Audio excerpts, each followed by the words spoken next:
that were a heritage from his French father. It was a handsome, even an aristocratic face, the face of a scholar, and somehow the ugly, puckered scar of the old gunshot wound in the left shoulder looked incongruous and out of place. He fingered the flesh beneath the grey eyes and sighed. "Christ, but you look like hell," he said softly, and the face in the mirror was illuminated by a smile of great natural charm. It was one of his most important assets. He ran a hand over the 2-day stubble of beard on his chin, decided against shaving, and returned to the bedroom. As he dressed, rain tapped against the window with ghostly fingers, and when he left the flat 10 minutes later, he was wearing an old trench coat. The car was waiting at the bottom of the steps when he went outside, and he climbed in beside the driver and sat there in silence, staring morosely into the night as they moved through deserted, rain-swept streets. He was tired of living out of a suitcase, of hopping from one country to another, of being all things to all men and someone very different on the inside. For the first time in 5 years, he wondered why he didn't pack it all in. And then they turned in through the gates of the familiar house in St. John's Wood, and he grinned ruefully and pushed the thought away from him. The car braked to a halt before the front door, and he got out without a word to the driver and mounted the steps.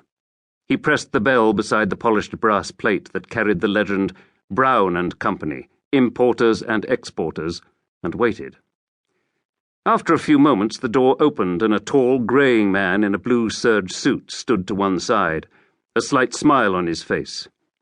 "Nice to see you back, Mr. Chavasse." Chavasse grinned and punched him lightly on the shoulder as he passed. "You're looking fine, Joe." He went up the curving Regency staircase and passed along a thickly carpeted corridor. The only sound was a slight, persistent hum from the dynamo in the radio room, but he moved past the door and mounted 2 steps into another corridor. Here the silence was absolute, and he opened a large white-painted door at the far end and went in. The room was small and plainly furnished, with a desk in one corner on which stood a typewriter and several telephones. Jean Fraser was bending over a filing cabinet, and she looked up, a slight smile on her round, intelligent face. She removed her spectacles with one hand and frowned. "You look pretty rough." Chavasse grinned. "I usually do at this time of the morning."